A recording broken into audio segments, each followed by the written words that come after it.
the town that borrowed time. On the edge of a desert highway, where the sun looked like a coin pressed into the horizon every evening, there was a town called Bellweather. It was the kind of place people passed through without meaning to remember, yet somehow never forgot. The gas station still used a bell when cars rolled in. The diner served peach pie from a recipe nobody had written down. The clock above the bank had been stuck at 4:17 for 12 years. Nobody fixed it because nobody in Bellweather trusted time enough to let it act important. Elias Reed arrived there on a Tuesday with a suitcase, a dead phone, and a watch that had stopped exactly 1 minute before his father died. He had not taken the watch off in 7 years. He told himself he came for gas and coffee. The truth was harder to explain. He had been driving west with no destination, just a shrinking bank account and an ache in his chest that felt older than his age. Some grief doesn't stay in the past. It rents a room inside you and keeps the light on. The first person he met was a girl sweeping dust off the diner porch. She looked about 19, wore boots too worn to be fashionable, and moved like she knew the town was watching. "You stopping or hiding?" she asked without looking up. Elias almost smiled because it sounded like the sort of question this road had been preparing him for. "Is there a difference?" he said. She rested the broom on her shoulder and studied him like she was checking weather. "In Bellweather, yes," she said. "People who stop still think they're leaving, and people who hide usually aren't honest enough to admit it." Inside the diner, the air smelled like coffee, pie crust, and rain that hadn't happened yet. The waitress called everyone honey, even the sheriff. At the back booth sat an old man in a grey suit, reading a newspaper dated 3 days in the future. Elias noticed it only because the headline mentioned a storm due Friday, and it was still Tuesday. He thought maybe it was an old edition printed wrong. He thought that right up until the old man folded the paper, looked directly at him, and said, "You're late." "For what?" Elias asked. The old man gestured to the seat across from him. "Most people ask who I am first." Elias slid into the booth, mostly because something in him was too tired to pretend normal rules still mattered. "Who are you?" he asked. The old man poured cream into his coffee and watched it bloom. "Depends who's asking," he said. "To some, I'm a collector. To some, I'm a keeper. To one man in 1987, I was a thief." Elias leaned back. "That clears nothing up." "It rarely does at the beginning." The old man smiled and pushed the newspaper toward him.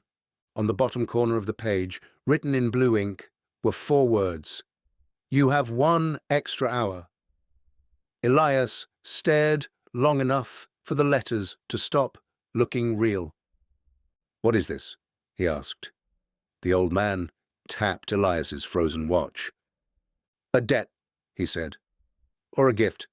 Depends what you do with it." That should have been the moment Elias stood up and left. Instead, he stayed because some part of him had been waiting years for the world to finally become as strange as his pain felt. The old man introduced himself as Mr. Vale. He spoke in a slow, careful way, as though every sentence had weight, and he disliked wasting strength. He told Elias that Bellweather had a secret older than the highway, older than the train tracks buried outside town, older maybe than the name on the map. Once every few years, when the town felt someone arrive carrying unfinished sorrow, it allowed that person 1 borrowed hour. Not an hour in the future. Not an hour of extra life at the end. An hour hidden inside an ordinary day. 60 minutes. Nobody else would remember the same way. "You can use it to say something unsaid," Mr. Vale told him. "Or ask what was never answered, or face what you've been walking away from." "And if I don't want it?" Elias asked. The old man took a long sip of coffee. "Then it takes you anyway." He said it gently, which somehow made it worse. That night, Elias rented a room above the diner because the motel had no vacancy and because Bellweather seemed like the kind of place where coincidence wore a disguise. The room had flowered wallpaper, a fan that hummed like a tired bee, and a window facing the dead bank clock. He tried sleeping. Instead, he dreamed of hospital hallways. In the dream, the fluorescent lights flickered one by one, and his father stood at the far end in the same denim jacket he used to wear when fixing things around the house. But every time Elias ran toward him, the hallway stretched longer. He woke at 4:17 a.m. to the sound of the bank clock outside, striking once, just once. Then his watch, dead for 7 years, began to tick. Elias sat upright so fast he hit his head on the wall. The second hand moved like it had never stopped. On the bedside table lay a folded card he had not placed there. It read, "Use it before sunset." Underneath, in smaller script, "Most people waste the first 40 minutes being afraid." Elias went downstairs, half-dressed and furious, demanding answers from anyone who looked old enough to have secrets. The waitress just poured him coffee and said, "Honey, around here answers come after breakfast." The girl from the porch sat at the counter eating eggs. "Name's Mara," she said. "You knew about this?" he asked. She nodded, like someone admitting knowledge of the weather. "My brother got an hour once," she said. "Changed everything." "What did he do with it?" Mara looked down at her plate for a moment too long. "He forgave somebody," she said. "That sounds small until you realize most people never do." By noon, the town had become unbearable in its calm. Children biked through streets lined with mesquite and faded storefronts. A dog slept in the shade of a barber pole. Somewhere, a radio played old country music through static. Meanwhile, Elias carried a live wire inside his chest. He drove out to the cemetery, because grief always prefers familiar ground. His father wasn't buried there. He was buried hundreds of miles east, in a plot under oaks and cold rain. But Bellweather Cemetery felt like a place where missing people might still answer. He stood among tilted stones and sun-bleached flowers, holding his ticking watch. "What am I supposed to do?" he asked the wind. No voice answered. But the light changed. The air thinned, and suddenly the cemetery was not empty. A man stood beneath a cottonwood near the back fence, hands in the pockets of a denim jacket. Elias did not walk toward him at first. He forgot how. His father looked younger than when he died, but older than Elias remembered him from childhood. Not healthy exactly, but unburdened. Like a man who had finally put down something heavy. "You always were late to important conversations," his father said. Elias laughed once, but it broke in the middle and turned into something close to crying. "You're dead." "Yes," his father said. "That part hasn't changed." Elias reached him in 6 stumbling steps. He wanted to hug him and hit him and ask him 10,000 questions at once. Instead, he said the smallest one. "Why didn't you tell me you were scared?" His father looked out toward the empty road beyond the fence. "Because fathers are stupid about that," he said. "They think fear is contagious. So they hide it and call that strength." Elias swallowed hard. "I was there every day at the hospital, and you still acted like it was all going to be fine."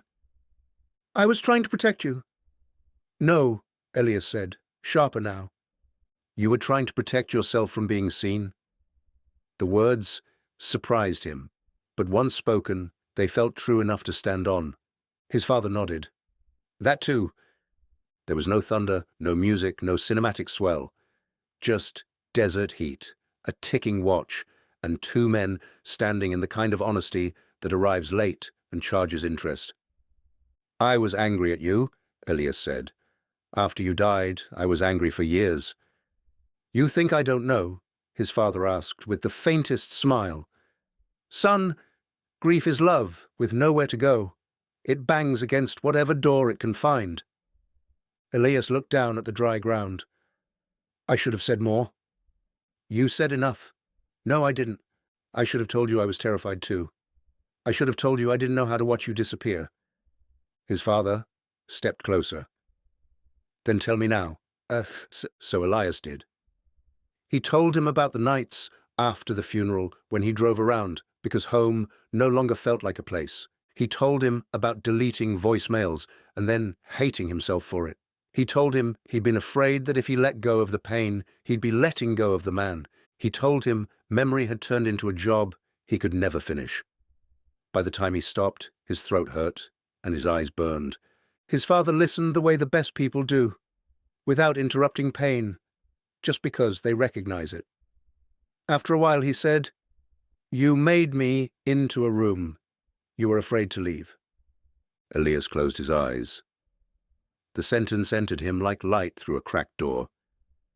"I didn't know how else to keep you," he whispered. "You keep people by carrying what they gave you, not by reopening the wound every day to prove it happened." The watch ticked louder. Elias looked down and saw the second hand racing now. "How much time do I have?" he asked. His father smiled sadly. "Less than you think. More than you used yesterday." The answer felt like him. There were still questions, of course. There are always more questions than time. Did it hurt? Were you proud of me? Did you know I loved you? Did you forgive me for the things I never said? But another truth was rising underneath them. Some questions matter less once you are finally willing to be known. So Elias asked the one that remained, "What do I do after this?"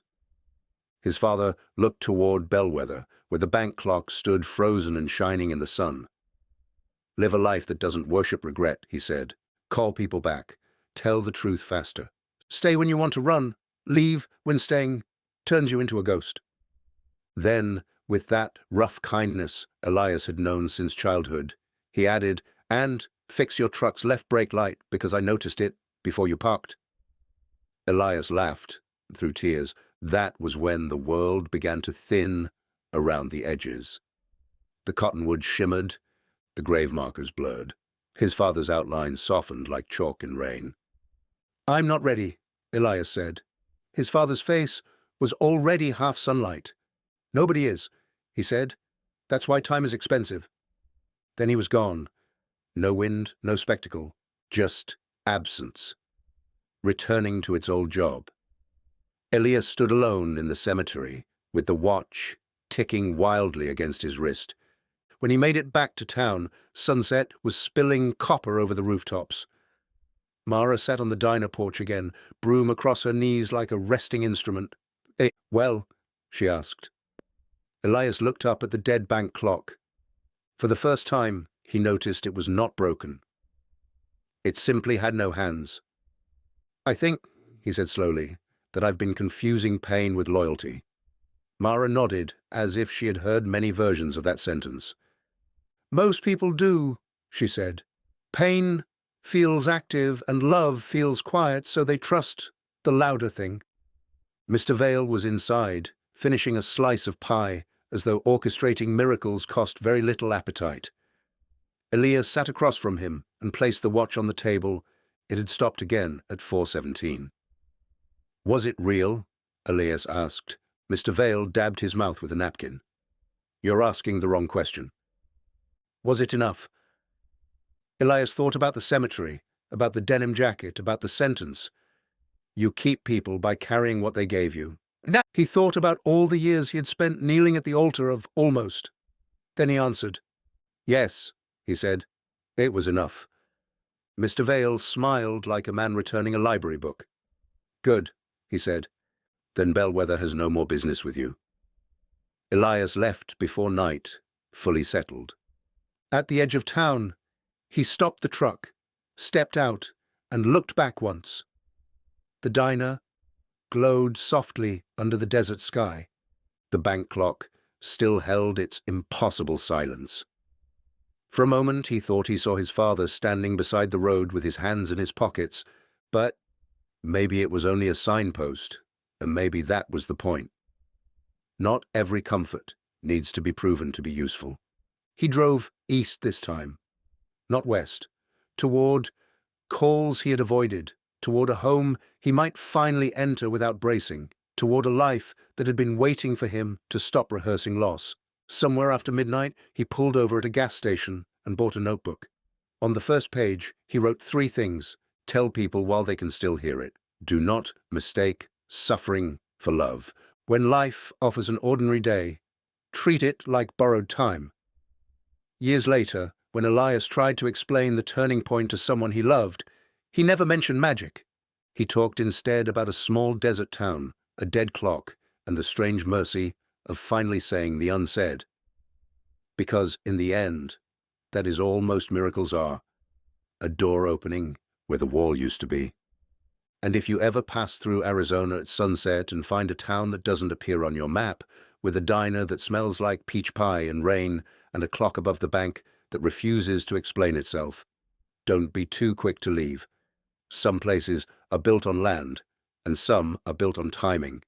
And every once in a while, when the world notices how heavily a person is carrying yesterday, it quietly sets down an extra hour at their feet, not to change the past, but to free the future.